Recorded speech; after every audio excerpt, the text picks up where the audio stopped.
सभी को मेरा नमस्ते। काल चक्र तंत्र से जुड़ी हुई एक संबला टीचिंग है। उसमें सीकर्स को फियर से लड़ने के लिए एक स्टोरी सुनाई जाती है, एक कहानी बताई जाती है। क्योंकि पहाड़ों में फियर होता है, तो फियर से लड़ने के लिए उनको शुरुआत में ही एक कहानी बताई जाती है, एक कहानी सुनाई जाती है। वो कहानी क्या है? वो एक राजकुमारी के बारे में कहानी है। तो राजकुमारी, इनफैक्ट वो राजकुमारी के सपने के बारे में कहानी है। तो एक राजकुमारी है, वो एक सपना देख रही है। सपने में वो एक पहाड़ी रास्ते पर दौड़ती चली जा रही है। ऊंचा पहाड़ है और किनारे छोटा सा उसका एक रास्ता है। दौड़ती चली जा रही है, नीचे गहरी नदी है और वो दौड़ती चली जा रही है, दौड़ती चली जा रही है और एक राक्षस उसको दौड़ा रहा है। वो राक्षस से बचने के लिए दौड़ती चली जा रही है और तेज भाग रही है और राक्षस को और तेज दौड़ा रहा है। इतने में आगे रास्ता बंद हो जाता है। पहाड़ी रास्ता आगे बंद है, चट्टाने गिरने की वजह से रास्ता बंद है। तो राजकुमारी को आगे रुकना पड़ता है, क्योंकि नीचे खाई में गहरी नदी बह रही है और सामने रास्ता बंद है। तो राजकुमारी को रुकना पड़ता है। राजकुमारी रुक जाती है, राक्षस करीब आता जाता है। अंत में साहस इकट्ठा करके राजकुमारी साहस इकट्ठा करके राक्षस से पूछती है कि आखिर तुम चाहते क्या हो?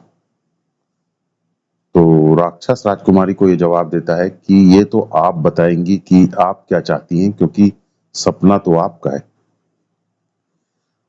तो कहने का तात्पर्य यह है कि राजकुमारी को राक्षस इसलिए दौड़ा रहा था क्योंकि राजकुमारी का ये सपना था कि राक्षस उसे दौड़ाए। राक्षस का राजकुमारी से कुछ लेना देना नहीं है। ठीक ऐसा ही हमारी जिंदगी में होता है।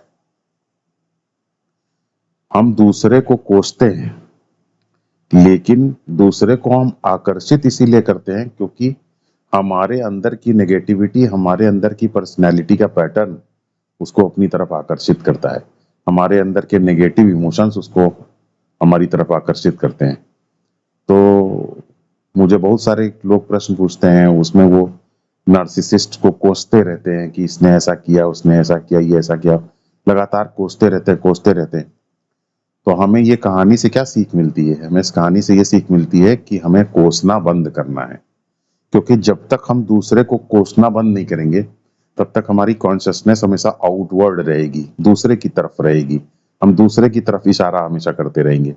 हमें दूसरे की तरफ नहीं देखना है, हमें अपनी तरफ देखना है। क्योंकि ये हमारी ही ड्रीम है जो कि उस व्यक्ति को हमारी तरफ आकर्षित कर रही है। हमारे ही इमोशंस, हमारी नेगेटिविटी, हमारी नेगेटिव फीलिंग्स हैं, जो डिस्ट्रक्टिव इमोशंस हैं, जो दूसरे को हमारी तरफ आकर्षित कर रहे हैं। तो हमें करना क्या है? याद रखिए, फाइनल सॉल्यूशन बाहर की दुनिया में नहीं है। तो फाइनल सॉल्यूशन ढूंढना बंद कीजिए। ह्यूमन स्वभाव ये है कि हम हमेशा फाइनल सॉल्यूशन ढूंढते रहते हैं। फाइनल सॉल्यूशन ढूंढना कुछ इस तरीके की बात है कि आप पानी के जहाज से जा रहे हैं और आप ये उम्मीद करें कि लहरें उठना बंद हो जाएंगी। लहरें कभी नहीं उठना बंद हो सकती हैं। आपको अपने जहाज को, अपने रडर को, अपनी सीमैनशिप को परफेक्ट करना होगा, ना कि आपको ऐसी आशा लगानी होगी कि लहरें उठना बंद हो जाएंगी। या अगर मैं दूसरा उदाहरण आपको दूं, तो ये उम्मीद बेकार है कि आप सड़क पर चलेंगे तो कांटे नहीं मिलेंगे, पत्थर नहीं मिलेंगे, या ये कांटे और पत्थर मिलना बंद हो जाएंगे। ये नहीं बंद होंगे। आपको ध्यान इस बात पे लगाना है कि आपका जूता स्ट्रांग हो, आपकी चप्पल स्ट्रांग हो। बजाय इसके कि कांटों को आप ये उम्मीद करें कि कांटे नहीं मिलेंगे, आपको अपने जूते को स्ट्रांग करना है, आपको अपने शिप को स्ट्रांग करना है, लहरों को नहीं रोकना है। तो क्या तरीका है इसके लिए? पहली चीज, अपना अपनी ये मान्यता कि फाइनल सॉल्यूशन बाहर है, इस मान्यता को ड्रॉप कर दीजिए। फाइनल सॉल्यूशन बाहर में कुछ नहीं। आप देख रहे थे रामायण में श्री रामचंद्र जी को पूरे आजीवन संघर्ष करना पड़ा, फाइनल कोई सॉल्यूशन नहीं मिला। फाइनल कोई सॉल्यूशन नहीं था। अगर फाइनल सॉल्यूशन होता तो संघर्ष खत्म हो जाता। महाभारत में लगातार संघर्ष करना पड़ा, फाइनल सॉल्यूशन नहीं था। लेकिन भगवान राम ने, भगवान श्री कृष्ण ने अपने धर्म के रास्ते पर चल करके अपने आप को स्ट्रांग बनाने के बारे में बात किया, अपने नेशन को स्ट्रांग बनाने के बारे में बात किया। ये नहीं उम्मीद किया कि बाहर संघर्ष कभी खत्म हो जाएगा। तो जब रामचंद्र जी के जीवन में, श्री कृष्ण भगवान के जीवन में बाहर का संघर्ष नहीं खत्म हो सका, तो एक साधारण व्यक्ति के जीवन में कैसे हो सकेगा। तो इसलिए बाहर का संघर्ष खत्म नहीं होता है, फाइनल सॉल्यूशन नहीं है। हमें अपने आप को इंटरनली ऐसा स्ट्रांग बनाना पड़ता है कि बाहर के संघर्ष का हमें पता ना चले, उनको लेकर के हम दुखी ना हो, उनको लेकर के हम प्रभावित ना हो। तो क्या करें? सबसे पहले देखिए, सबके अंदर इतनी बुद्धिमानी होती है कि जब बरसात होती है तो थोड़ी देर के लिए छांव में रुक जाते हैं। क्यों छांव में रुक जाते हैं? क्योंकि हमारे अंदर ये समझ है कि बरसात हो रही है, जब बरसात रुक जाएगी तब बाहर निकलेंगे।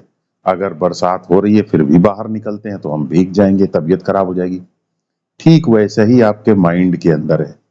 जब आपके माइंड के अंदर नेगेटिव थॉट्स, नेगेटिव मूड और नेगेटिव इमेजिनेशन की बरसात चल रही हो, तो माइंड से अपने आप को जोड़ के नहीं रखना है। आपको माइंड को सिर्फ ऑब्जर्व करना है, थोड़ा सा अपने आप को उससे अलग करके देखना है। अलग करके देखने का मतलब है आप छांव में रुक गए, आप बरसात में नहीं गए ताकि आप भीग न जाएं, तबीयत ना खराब हो जाए। तो आपने अपने शरीर और मन से उसकी जो नेगेटिविटी है, उसके अंदर जो नेगेटिव फीलिंग है, डिस्ट्रक्टिव इमोशंस हैं, आपके जो आपका जो नेगेटिव ईगो है, उससे अपने आप को जोड़ के नहीं देखेंगे, उससे अपने आप को अलग करके देखेंगे।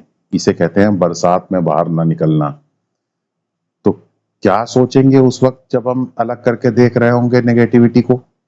ये सोचेंगे कि थोड़ी देर बाद अभी नेगेटिविटी रुक जाएगी, ठीक वैसे ही जैसे थोड़ी देर बाद बरसात रुक जाएगी, और उसके बाद तब हम माइंड से अपने आप को जोड़ सकते हैं और सर्टेन अलर्टनेस तो हर वक्त बनाए रखेंगे। जिस तरीके से सबके अंदर इतनी समझ होती है कि बरसात थोड़ी देर बाद रुक जाएगी तब हम बाहर निकल सकते हैं, और कोई इतना बेवकूफ नहीं होता जो ये सोचे कि ये बरसात कभी बंद नहीं होगी। लेकिन जब हम अपने माइंड के अंदर आते हैं तो फिर हमारी बुद्धि को पता नहीं क्या होता है। हम ऐसा सोचते हैं ये नेगेटिविटी हमेशा रहेगी, ये नेगेटिव सिचुएशन हमेशा रहेगी, ये डिस्ट्रक्टिव इमोशंस हमेशा रहेंगे, और इसको लेकर के हम पैनिक हो जाते हैं। जिस तरीके से बाहर बरसात हमेशा नहीं रहती, वैसे ये negative emotions, negative feeling, depressive feeling, ये ज्यादा नहीं रहती हैं, थोड़ी देर के लिए रहती है, आती जाती रहती है। तो बस हमें इससे अलग करके अपने आप को देखना है। जैसे बरसात से हम अपने आप को अलग करके छांव में चले जाते हैं, वैसे ही नेगेटिविटी से अपने आप को अलग करके हम जो है अपने विटनेस में चले जाएंगे, रियल सेल्फ में चले जाएंगे, अपने ऑब्जर्वर सेल्फ में चले जाएंगे, जहां से हम अपनी फीलिंग्स को, अपने डिस्ट्रक्टिव इमोशंस को, अपनी नेगेटिविटी को ऑब्जर्व कर सकें तब तक, जब तक कि वो शांत ना हो जाए, चले ना जाए। तो ये चीज तो हमारा पहला स्टेप है। इस स्टेप को हमें सबसे पहले हमें इस स्टेप को समझना होगा। दूसरी चीज, मैं आपको एक छोटी सी कहानी बताना चाहता हूँ। उस थोड़ी सी कहानी को समझने की कोशिश करेंगे। मैं बहुत पहले बंबई में रहता था, तो मुझे वहां पे एक व्यक्ति मिला। तो वो व्यक्ति मुझसे बोला, कहने लगा कि एक ऐसे ही, मैं मेरे घर के बगल ही में, वो जहाँ मैं रहता था वहाँ आसपास वो आता जाता था, तो वो मुझसे कभी कभी बात करता था। तो एक दिन वो बड़ा दुखी था, तो वो मुझसे बोला, कहने लगा कि मेरी जिंदगी में मुझे बहुत सी गर्ल्स ने धोखा दिया, बहुत सी गर्ल्स ने, लड़कियां मुझे बहुत सी मिली और उन्होंने मुझसे रिलेशनशिप में मुझको धोखा दिया। तो ऐसे बड़ा दुखी था वो। तो मैंने उससे एक प्रश्न पूछा। मैंने कहा कि जरा आप थोड़ा सा ये विचार करिए, कोई जरूरी नहीं है कि ये जवाब आप आज ही दें, बाद में भी जवाब दे सकते हैं, लेकिन विचार करके दीजिएगा कि उन सब ने जिन्होंने धोखा दिया आपको, उन्होंने किसी एक टाइप की प्रॉब्लम के चलते धोखा दिया कि अलग अलग टाइप की प्रॉब्लम्स के चलते धोखा दिया? तब उसने उसके ऊपर विचार किया, और विचार करने के बाद वो लौट करके आया। उसने बताया कि उन सब ने मुझे एक ही तरीके की प्रॉब्लम्स के बारे में, एक ही तरीके की प्रॉब्लम के चलते धोखा दिया। तो हमने कहा, अगर उन लोगों ने आपको एक ही प्रॉब्लम के चलते धोखा दिया, सबने सिमिलर प्रॉब्लम के चलते आपको धोखा दिया, और उनको जानकारी भी नहीं थी आपकी उस प्रॉब्लम के बारे में, तो फिर आप ये गलत बात कह रहे हैं कि उन्होंने आपको धोखा दिया। उन्होंने आपको धोखा नहीं दिया, आपकी पर्सनैलिटी के अंदर ऐसा एक पैटर्न है, आपके कैरेक्टर के अंदर एक ऐसी वीकनेस है जो हमेशा एक खास तरीके के धोखे को आपकी तरफ आकर्षित करती है। और जब तक इस पर्सनैलिटी के पैटर्न या कैरेक्टर के अंदर के की वीकनेस को आप ठीक नहीं करेंगे, इसको चेंज नहीं करेंगे, इसको पहचानेंगे नहीं, इस बिहेवियर पैटर्न को, इस कैरेक्टर की वीकनेस या पर्सनैलिटी के पैटर्न से पैदा होने वाले डे टू डे लाइफ के बिहेवियर को जब तक आप चेंज नहीं करेंगे, ऑब्जर्व नहीं करेंगे, तब तक आप इसी तरीके का धोखा हमेशा अपनी तरफ आकर्षित करते रहेंगे। तो इस कहानी से हमें क्या सीख मिलती है, इस इंसिडेंट से हमें क्या पता चलता है? इस इंसिडेंट से हमें यह पता चलता है कि अपनी लाइफ को, अपनी पर्सनैलिटी को, अपने बिहेवियर को सिर्फ देखना नहीं है, ऑब्जर्व करना है। ऑब्जर्व करने का मतलब क्या होता है? ऑब्जर्व करने का मतलब है डीपली देखना, टोटैलिटी में देखना, समग्रता में देखना। जब हम टोटैलिटी में, समग्रता में चीजों को देखते हैं, तब हमें एक पैटर्न नजर आता है। उस पैटर्न को लेकर के हम अलर्ट होते हैं। जब उस पैटर्न को बदलने की कोशिश करते हैं, तब हमारी लाइफ में चेंज आना शुरू होता है। और यही ऑब्जर्वेशन की आदत, सीइंग को जब हम ऑब्जर्वेशन में बदल देते हैं, देखने को हम ऑब्जर्व करने में जब बदल देते हैं, टोटैलिटी में देखने की आदत डाल लेते हैं चीजों को, तो हमारी लाइफ में धीरे धीरे धीरे धीरे धर्म की भी शुरुआत होती है। जब तक हम सिर्फ देखते हैं, तब तक हम लेफ्टिस्ट थिंकिंग रखते हैं। लेकिन जब हम ऑब्जर्व करना शुरू करते हैं, लाइफ को टोटैलिटी में देखते हैं, तब धर्म की शुरुआत होती है। टोटैलिटी में जब हम लाइफ को ऑब्जर्व करते हैं, बाहर के एक्सटर्नल वर्ल्ड को ऑब्जर्व करते हैं, तो हम क्या देखते हैं? हम ये देखते हैं कि कैसे सूरज सही समय पर निकल आ रहा है, कैसे सूरज की धूप इस तरीके से छिटकी हुई है कि सारे जानवरों को, सारे पेड़ पौधों को, सबको उससे एनर्जी मिल रही है, कैसे पानी बरस रहा है जिससे कि सब पूरा जीवन प्रफुल्लित है, कैसे पेड़ पौधों से हमें ऑक्सीजन मिल रही है, कैसे सीजन्स समय के अनुसार बदल जाते हैं और लगातार पैटर्न जारी रहता है उनके बदलने का। तब हमारी समझ में आता है कि हम एक इंटेलिजेंटली पुट टुगेदर वर्ल्ड में जी रहे हैं, हम एक इंटेलिजेंट यूनिवर्स में जी रहे हैं। और जब हम ये देख पाते हैं कि हम एक इंटेलिजेंट यूनिवर्स में जी रहे हैं, तब हम ये भी समझ पाते हैं कि कैसे भगवान इस सृष्टि के अंदर विद्यमान है, कैसे सृष्टि भगवान के रूप में ही हमारे सामने है, और कैसे हम एक इंटेलिजेंट यूनिवर्स में जी रहे हैं। तो जब हम यूनिवर्स की इंटेलिजेंस देख पाते हैं, तब हम समझ जाते हैं कि जैसे सूरज सही समय पर सही स्थान पर निकल आता है, और जैसे सारी पूरी सृष्टि में सब चीज सही समय पर सही जगह पर हो रही है, वैसे ही मेरी लाइफ में भी सब कुछ सही समय पर सही स्थान पर हो रहा है। तब हम ना तो अपने आप को कोसते हैं और ना हम दूसरे को कोसते हैं। हम कोसने से बचते हैं और हम प्रोटेक्टेड महसूस करते हैं, यूनिवर्स से कनेक्टेड महसूस करते हैं, सेफ महसूस करते हैं। यूनिवर्स के अंदर हम रेस्ट करते हैं। तो ये रेस्ट करना यूनिवर्स तब हमारे लिए एक बिस्तर की तरह हो जाता है, जिसमें हम तकिया लगा करके लेटे रहते हैं। कि जो रात में सोना है, ऐसा ही सोना दिन में भी हो सकता है, अगर हम यूनिवर्स से कनेक्टेड हो जाएं। कैसे हम यूनिवर्स से कनेक्टेड हो पाएंगे? हम जब ये समझ जाएंगे कि यूनिवर्स इंटेलिजेंटली पुट टुगेदर है, क्योंकि सारी सृष्टि में सब चीजें सही समय पर सही स्थान पर हो रही हैं, वैसे ही जैसे पूरी सृष्टि के अंदर सब चीज सही समय पर सही स्थान पर हो रही है, इंटेलिजेंटली हो रही है, वैसे ही मैं भी चूंकि इस यूनिवर्स के अंदर हूँ, मेरे जानने वाले चूंकि यूनिवर्स के अंदर हैं, मेरे संबंधी सब यूनिवर्स के अंदर हैं, इसलिए उनके साथ भी जो कुछ होगा वो सही समय पर सही स्थान पर ही होगा। ऐसा जब हम सोचते हैं तो हम यूनिवर्स से एलियनेट नहीं होते हैं। एल्बर्ट कामू और फ्रेडरिक नीत्शे और मार्टिन हाइडेगर और जॉन पॉल सार्त्र की तरह हम डिस्कनेक्ट नहीं होते यूनिवर्स से, हम कनेक्ट हो जाते हैं। और जब हम कनेक्ट हो जाते हैं तो हम इसे कहते हैं रेस्ट में होना। तब हम रेस्ट करते हैं, यूनिवर्स के अंदर हम रेस्ट करते हैं। बिस्तर बिछा करके, दिन में तकिया लगा करके हम यूनिवर्स में रेस्ट करते रहते हैं। अगर हम यूनिवर्स से कनेक्टेड हो जाते हैं, ये सोच करके कि जैसे यूनिवर्स के अंदर सब चीजें इंटेलिजेंटली चल रही हैं, सब चीजें सही समय पर सही स्थान पर हो रही हैं, वैसे ही मेरी जिंदगी को भी यूनिवर्स इंटेलिजेंटली चला रहा है, सब कुछ सही समय पर सही स्थान पर हो रहा है। तो जब हम ये बात समझ जाते हैं तो हम दूसरे को भी कोसना बंद कर देते हैं और अपने आप को भी कोसना बंद कर देते हैं। इनफैक्ट दूसरा तो आपको कोई नुकसान कर ही नहीं सकता, क्योंकि दूसरे के अंदर विल ही कहाँ है कि वो कर सके।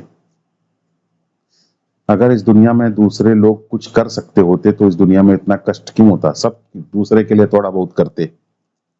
तो विल नहीं है लोगों के पास कुछ भी करने की। जैसे आपके अंदर विल नहीं है, वैसे ही दूसरे के अंदर भी विल नहीं है। तो जिसके जब विल ही नहीं है तो क्या करेगा, तो जो कुछ कर नहीं सकता, जिसके पास विल नहीं है, उसे कोसने की क्या जरूरत है।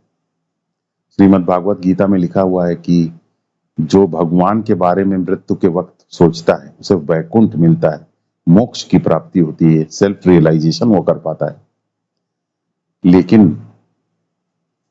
को कितने लोग ऐसे हैं जो मृत्यु के वक्त भगवान के बारे में सोच पाते हैं, क्योंकि सोच वही पाता है जिसको भगवान विल देता है सोचने की। जब भगवान विल ही विड्रॉ कर लिया तो क्या सोच पाएंगे मौत के वक्त। इससे पता चलता है कि विल नहीं है लोगों के पास। जिसके पास विल नहीं है उसको कोसना बेकार है, विल भगवान के पास ही है। तो फिर इस सृष्टि में इतना दुख क्यों है? इस सृष्टि में दुख इसलिए है क्योंकि यही हमारा ट्रेनिंग ग्राउंड है, यही हमारे चप्पल को मजबूत करता है जिससे कि हम कांटों से लड़ सकें, यही हमारे शिप को मजबूत करता है जिससे कि हम लहरों के थपेड़ों से लड़ सकें और हम जीवन के संघर्ष को स्वीकार कर सकें। तो इसलिए दूसरे को नहीं कोसना है, क्योंकि दूसरे के अंदर विल नहीं है कि उसे कोसा जा सके। दूसरे का के मुंह से निकलने वाली सब बात में मुंह ही सिर्फ दूसरे का है, शब्द भगवान के ही हैं। तो जब हम ये समझ जाते हैं तो हम कोसना बंद कर देते हैं। अंधेरे के ऊपर इल्जाम नहीं लगाते हैं हम, अंधेरे को बुरा नहीं कहते, क्योंकि अंधेरा ईश्वर सृष्टि है। तो हम करें क्या? ईश्वर सृष्टि से कनेक्टेड रहिए। तो क्या हम कुछ ना करें, सिर्फ कनेक्टेड रहें? नहीं, कुछ करिए। हमारे शास्त्रों में ऐसा बताया गया है कि दुख से, जब भी दुख हो, तो अगर आप दुख की इंटेंसिटी को यानी उसकी तीव्रता को कम करना चाहते हैं तो कुछ करिए। एग्जिस्टेंस से जुड़ना एक कनेक्टिंग स्टेप ही है, एक कुछ करना ही है। एग्जिस्टेंस से कनेक्ट होना, जैसा मैंने भी बताया कि यूनिवर्स से कनेक्ट हो जाइए। कनेक्ट होना उसकी इंटेलिजेंस से, ये भी एक तरीका कुछ करना ही है। अपने नेगेटिव फीलिंग्स और इमोशंस को विटनेस करना, ये भी एक तरीके की कुछ करना ही है। और अंधेरे में एक दीप जला दीजिए, ये दीप जलाना भी कुछ करना ही है। एग्जिस्टेंस जैसे दूसरे से बहुत कुछ कराता है हमारे लिए, हमको सिखाने के लिए, वैसे ही हमसे भी बहुत कुछ कराता है, कराना चाहता है दूसरे को सिखाने के लिए या हमको बदलने के लिए। उसमें यूनिवर्स को, एग्जिस्टेंस को सपोर्ट करना, ये यूनिवर्स की इंटेलिजेंस के साथ या यूनिवर्स की विल के साथ चलना जरूरी है। तो इसलिए अंधेरे को कोसना नहीं है, अंधेरे में एक दीप जला देना है। नार्सिसिस्ट की बुराई नहीं करना है, वो जो प्रॉब्लम पैदा कर रहा है उसके लिए उसको ब्लेम नहीं करना है, उसकी टोन के ऊपर ध्यान नहीं देना है। हम क्या कर सकते हैं बस इतना हमें सोचना है, वही हमारे हाथ में है। एक दीप जला देना है अंधेरे में। और याद रखिए, हमारे शास्त्रों में ऐसा बताया गया है कि हम जब भी दुखी होते हैं, जब भी बेचैन होते हैं, तो हमारी बेचैनी कम हो सकती है अगर हम कुछ कर सकें। तो हम क्या करेंगे? जैसे अभी मैंने बताया आपको, दीप जला देना, कुछ कर देना। कोई बीमार है, फल भेज दे देना, दवा खरीद करके दे देना, ये भी कुछ कर देना है। तो कर दीजिए। मदद कर देना, ये भी कुछ कर देना, ये दुख की तीव्रता को कम कर देता है। लेकिन मान लीजिए हम ऐसी परिस्थिति में हैं जिस परिस्थिति में हम कुछ किसी के लिए कर ही नहीं सकते हैं, ना अपने लिए कुछ कर सकते हैं, तो भी अगर हम कुछ नहीं कर सकते हैं तो भी हम एक चीज तो कर ही सकते हैं, ईश्वर से प्रार्थना कर सकते हैं। स्वामी दयानंद सरस्वती जी कहते थे कि अगर भगवान से प्रार्थना नहीं करोगे, भगवान से नहीं मांगोगे तो किससे मांगोगे? तो प्रार्थना करिए भगवान से। कुछ नहीं कर सकते हैं तो प्रार्थना कीजिए। कोई व्यक्ति दुखी है, आप उसके दुख में दुखी हैं तो उसके लिए प्रार्थना कीजिए। आपके को कोई दुख है, अपने लिए प्रार्थना कीजिए, अपने लिए भगवान से मांगिए। दूसरे को कोसिए मत, परिस्थितियों को मत कोसिए, प्रार्थना कीजिए। याद रखिए, दो बहुत ही महत्वपूर्ण बातें मैं आपको बताना चाहता हूँ। पहली बात तो ये समझ लें कि आपसे कोई कुछ छीन नहीं सकता है, क्योंकि जो भी चीज आपसे ली जाएगी वो किसी ना किसी रूप में आपको दी जरूर जाएगी, क्योंकि जो यूनिवर्स का स्ट्रक्चर है वो फॉर्मलेस है, और फॉर्मलेस में से कोई चीज कभी ली नहीं जा सकती, वरना फॉर्मलेस फॉर्म में बदल जाएगा। तो जो भी चीज आपसे ली जाएगी वो किसी ना किसी रूप में आपको दी जरूर जाएगी। तो इसलिए क्या लिया जा रहा है क्या नहीं लिया जा रहा है इसके ऊपर ज्यादा ध्यान न दीजिए। आपको कोई नुकसान नहीं पहुंचा सकता, आपसे कोई कुछ ले नहीं सकता, क्योंकि जो भी आपसे लिया जाएगा किसी न किसी दूसरे रूप में आपको दिया जाएगा। तो आप अश्योर्ड रहिए। ये तो नंबर 1 बात है। दूसरी बात जो बहुत महत्वपूर्ण मैं आपको बताना चाहता हूँ वो ये है कि जिस दिन आप ज्ञान प्राप्त करेंगे और अपने जीवन के सत्य को समझेंगे, उस दिन आप ये समझेंगे कि पर्सपेक्टिव सिर्फ आपका ही है, ईश्वर का रूप आप ही हैं और कोई दूसरा ईश्वर का रूप नहीं है। और चूंकि ईश्वर का रूप आप हैं, इसलिए आप पूरे ब्रह्मांड का स्वामी हैं।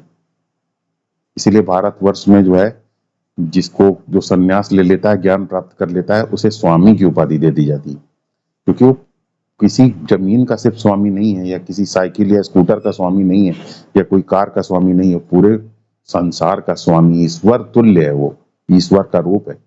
तो ईश्वर का रूप, आप पूरे संसार का स्वामी है, सब कुछ आपके पास है। तो मांगिए नहीं, आदेश दीजिए आप, सब कुछ आप ही का है। अपने दिमाग में ये बात रखिए कि सब कुछ आप ही का है, जो भी आप चाहते हैं बस थोड़ा सा वेट करने की उसके लिए जरूरत है सब कुछ आप ही का, बस थोड़ा वेट करना हो सकता है उसको अपीयर होने में, आपके सामने उपस्थित होने में, लेकिन है सब आप ही का, स्वामी आप ही हैं। इस भरोसे के साथ जब आप यूनिवर्स से कुछ भी मांगते हैं तो आपकी प्रॉब्लम दूर होती है, आपके जीवन में परिवर्तन आने लगता है, आप स्पिरिचुअल प्रैक्टिस करते हैं तो धीरे धीरे धीरे धीरे आप विक्टिम माइंडसेट से बाहर आते हैं और एक नए जीवन की शुरुआत करते हैं।